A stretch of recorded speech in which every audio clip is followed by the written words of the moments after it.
বললো আমি আহলে হাদিস হয়ে গেছি। কারাগারে যে লাভ হয়েছে না লস হয়েছে?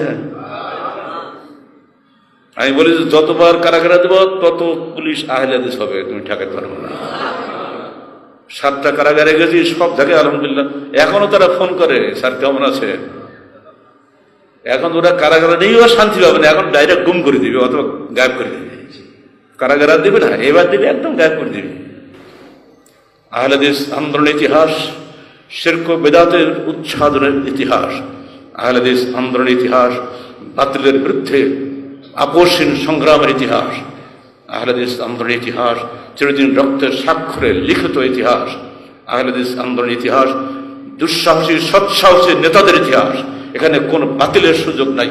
কাপুরুষের যারা অলস এবং বিমুখ কাপুরুষ যারা, তারা কোশ্চিন করে আহলে হাদিস আন্দোলনের নেতৃত্ব দিতে পারে না। কেন্দ্রে হোক আর জেলায় হোক সর্বদা একই